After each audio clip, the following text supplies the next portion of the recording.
આ કર્મની બહુ વાતો કરી, તમે થાકી ગયા, થાક્યા ને? હા, એટલે હવે આપણે થોડી કથાની વાત કરીએ. ક્યાં સુધી કાલે આપણે સાંભળ્યું?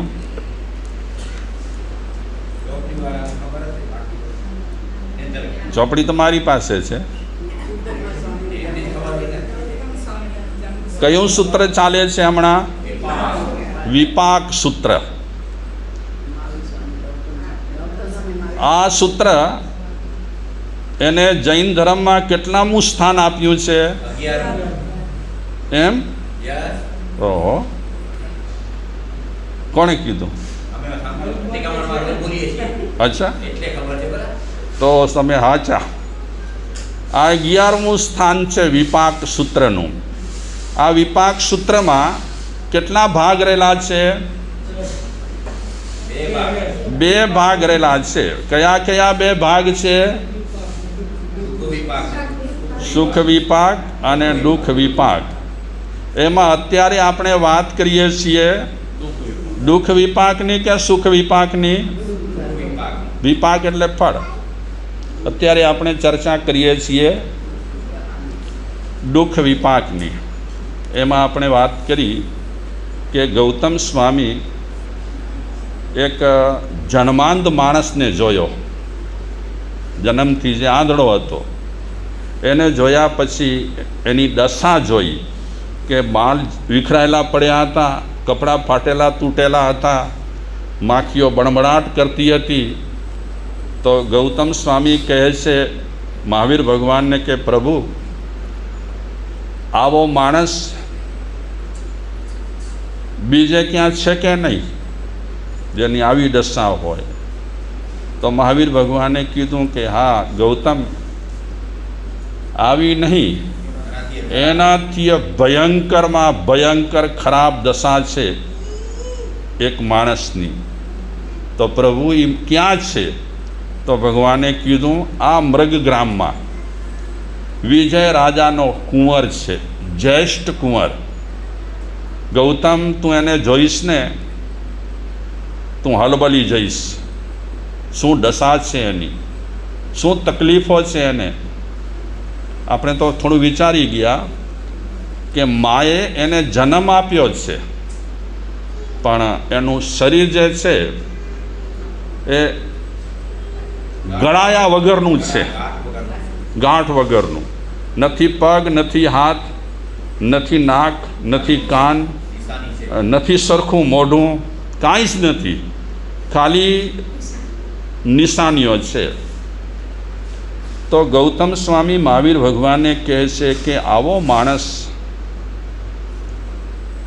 મને જોવો છે, અગર તમે આજ્ઞા દો તો હું એને જોવા જાઉં.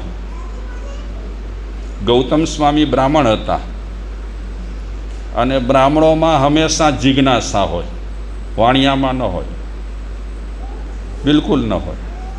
કોક જ નીકળે વાણિયો જેને કાંઈ જિજ્ઞાસા હોય. નહીં તો વાણિયો મેં પહેલાં કીધું હતું, વાણિયો છે એ ચોપડીને મહત્ત્વ ના આપે, ચોપડાને મહત્ત્વ આપે. જમાને ઉધા, જમાને ઉધા. આપણા સાહિત્યકારો છે ને જૈનોના બહુ ઓછા છે. હા, પહેલાં સાધુઓ થઈ ગયા, પૂર્વાચાર્યો, એ જબરદસ્ત સાહિત્યકારો થઈ ગયા. બાકી જૈન છે ને બહુ રસ પહેલેથી નથી લેતો, જિજ્ઞાસા વૃત્તિ નહીવત કોકમાં. જોકે આજે ઘણા જૈનો હવે શાસ્ત્રોનો અભ્યાસ કરે છે. અમારી પાસે જેટલું જ્ઞાન ન હોય એવું તમારા જેવા ગ્રહસ્થો પાસે જ્ઞાન છે, અને એ ગ્રહસ્થો પાસેથી આજે ઘણા જૈન સાધુ સાધ્વી જ્ઞાન પ્રાપ્ત કરે છે. સિદ્ધાંતોનું જ્ઞાન અમે તો ઘણું ફર્યા. સ્થાનકવાસી સમાજમાં આજે ઘણા એવા શ્રાવકો રહેલા છે કે જેની પાસે સિદ્ધાંતોનું જ્ઞાન જબરદસ્ત રહેલું છે. અમારે વ્યાખ્યાનમાં કંઈક એમની વચ્ચે હાજરી હોય ને બોલવું પડે ને તો ઘણી સમજી સોચીને વાતો કરવી પડે. જોકે હવે લોકો ખમતીદાર થઈ ગયા છે, કાંઈ પણ ભૂલ થાય તો પછી આપણને પ્રાઇવેટમાં કહે, પણ એવા શ્રાવકો આજે પણ છે. જિજ્ઞાસુ વૃત્તિ બ્રાહ્મણોમાં વધારે હોય પહેલેથી જ. અને આપણા જૈન ધર્મના નસીબ કે મહાવીર ભગવાન પછી આ દ્વાદશાંગીની રચના કરનારમાં મોટામાં મોટો ફાળો હોય તો બ્રાહ્મણોનો છે, કોઈ જૈનનો નથી. ગણધરો જેટલા થયા એ બધા કોણ હતા? બધા બ્રાહ્મણો. બધામાં જિજ્ઞાસુ વૃત્તિ. અને આ 11 ગણધર મારફત દ્વાદશાંગીની રચના થઈ છે, એટલે કે આગમ એમના દ્વારા રચાયા છે. તીર્થંકરો તો ત્રિપદી બોલે, ખાલી ત્રિપદી એટલે આમાં પણ છે ત્રિપદી, 1, 2 ને 3 લાઈન બોલે તીર્થંકરો. ઉપનયવા, વિગમયવા, ધુવૈવા, ઉત્પન્ન, સ્થિતિ અને લય, આ 3 ત્રિપદી તીર્થંકરો આપે. બાકી એમાંથી વિસ્તારપૂર્વક જે દ્વાદશાંગીની રચના કરવી હોય એ બધા ગણધરો કરે. અને એમનું પુણ્ય પણ એટલું જોરદાર હોય કે તીર્થંકરો દ્વારા રચાયેલી ત્રિપદી, કહેવાયેલી ત્રિપદી, એની આ દ્વાદશાંગી બનાવે. તો ગૌતમ સ્વામી એ પણ બ્રાહ્મણ છે. એટલે આમ જોવા જઈએ ને તો કોઈ જ્ઞાતિનો વિરોધ કરવા જેવો નથી, કોઈ જ્ઞાતિની ટીકા કરવા જેવી નથી. પરસ્પર એકબીજામાં બધી જ્ઞાતિઓ સંકળાયેલી જ હોય છે. જૈનોમાં હરિજન પણ દીક્ષા લીધી છે. બોલો, કોની ટીકા કરીશું આપણે? હરિજનોએ દીક્ષા લીધી છે. એ શાસ્ત્રીય વાત છે, મારા તમારા ઘરની વાત નથી. મહેતારજ મુનિ જેવા, હરિકેશી મુનિ જેવા હરિજન હતા, બધાએ દીક્ષા લીધી છે. આ તો હવે આપણે મોઢું બગાડીએ છીએ. મહાવીર ભગવાનના દરવાજા ખુલ્લા હતા, તમે આવો, કોઈ પણ આ માર્ગે ચાલો, તમારો ઉદ્ધાર થશે. હવે આપણામાં સંકુચિતતા આવી ગઈ છે કે એ પાજા નહીં ને એ પાજા અહીં. તો ગૌતમ સ્વામી આજ્ઞા માગે છે ભગવાન પાસે. શેની આજ્ઞા? જોવા માટે જવાની. તો ભગવાને શું કીધું? આહા સુહમ દેવાનું પિયા, જેમ તમને સુખ ઉપજે તેમ કરો. તૈણમ સે ભગવમ ગોયમે સમણેણમ ભગવયા મહાવીરેણમ અવણુણાએ સમાણે હઠે તૂઠે સમણસ્સ ભગવો મહાવીરસ્સ અંતિયાવો પડિનિખમિતા અતુર્યમ રિયમ સ્વયમાણે જેણવ મિય ગામે ણેરે તેણેવ ઉવાગચ્છિતા મિય ગામમ નયણમ અણુપવિશતા મિય ગામસ્સ ણયરસ્સ મજમ મજેણમ ણિગચ્છિતા જેણવ મિયા દેવીએ ગીએ તેણે ઉવાગચ્છઈ. પહેલાં તો મને ઈચ્છા હતી કે આ મૂળ પણ બોલું આખા સૂત્રોનું, પણ પછી મને એમ લાગ્યું કે સામે બેઠેલાને પણ મારે જોવાના છે. તો ક્યારેક ફકરા બોલીશ, બાકી મૂળ પાઠ જ હું કહીશ કે જેના કારણે તમને કંટાળો ના આવે. તો આ ફકરામાં શું કહે છે કે ત્યાર પછી મહાવીર ભગવાન દ્વારા આજ્ઞા મેળવી કરી અને સંતુષ્ટ થયેલા ગૌતમ સ્વામી ભગવાન પાસેથી નીકળી અને જ્યાં કને મૃગાપુત્રનો ઘર હતો, મહેલ હતો, એ મૃગાપુત્રને જોવા માટે નીકળ્યા. જરા પણ ઉતાવળ કર્યા વિના. સૂત્રકાર કહે છે ફટફટ ન ગયા, એકદમ આરામથી એ ગૌતમ સ્વામી આગળ વધી રહ્યા છે. બાકી શાસ્ત્રીય ભાષા રહેલી છે.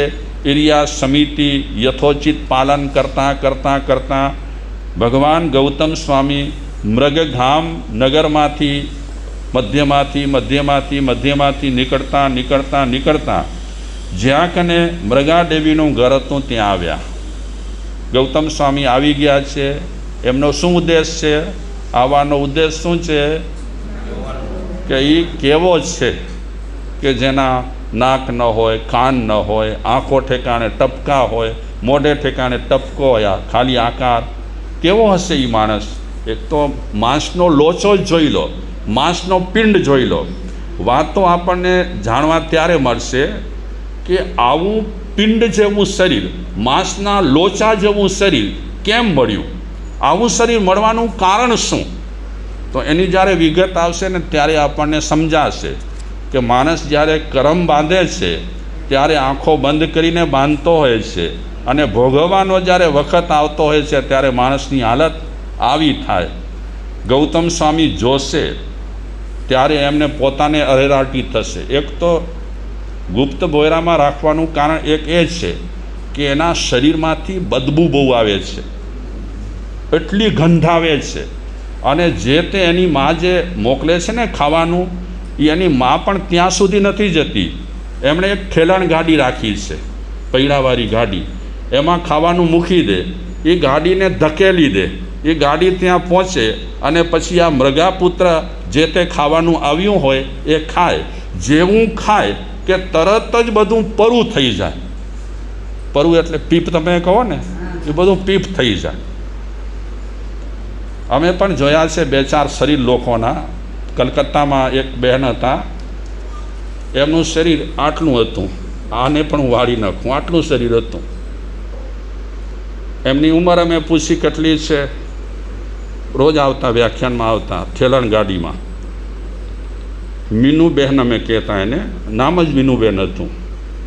આટલી શરીર એનું, શાયદ 40-50 વર્ષના એ બહેન હશે, પણ શરીર આટલું અવિકસિત શરીર. અને એમની મમ્મી કહેતા હતા કે મારે સાહેબ જરાક ધક્કો લાગે ને તો એના હાડકાના ટુકડા ટુકડા ટુકડા ટુકડા થઈ જાય, એટલે કાચ જેવું શરીર. પણ એ મેનુબેન એને ધર્મની લગ્ની બહુ અચૂક વ્યાખ્યાનમાં આવે. આ પરિસ્થિતિમાં પણ એ દૂર રહેતા હતા, બડા બજારમાં વ્યાખ્યાનમાં આવે. અને જ્યારે તપસ્યા ચાલુ કરાવી અમે, ત્યારે તપસ્યામાં પણ એ મીનાબેન જોડાયા હતા. એક રીતે જોવા જઈએ તો ધર્મની લેસ્યા હતી, બીજી તરફ જોવા જઈએ તો આટલું શરીર. બોલો, હમણાં વચ્ચે એક ભોજપુર સંઘ આવ્યું હતું, આપણે કોઈએ નહીં જોયા હોય.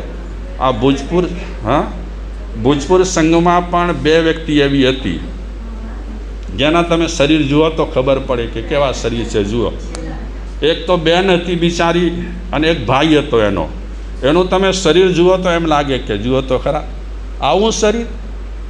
પણ આ બધું શેનાથી મળે છે? કોઈ પણ જન્મમાં માણસ એવા કોઈ કર્મ કરતો હોય કે જેના કારણે એને મનુષ્ય અવતાર મળે ખરો, પણ સરખો મનુષ્ય શરીર ન મળે. તો હવે ગૌતમ સ્વામી મૃગાપુત્રની મા પાસે જશે કે મારે તમારા કુંવર જોવા છે. તો એ મા છે ને પહેલાં કુંવરને બતાવતી જ ન હતી કોઈને. એટલે પહેલાં એના સારા જે કુંવર હશે ને એને સરસ મજાના કપડાં પહેરાવી કરી અને ગૌતમ સ્વામી પાસે મોકલશે કે આ મારા કુંવરો, 3-4 કુંવરો બીજા સારા છે.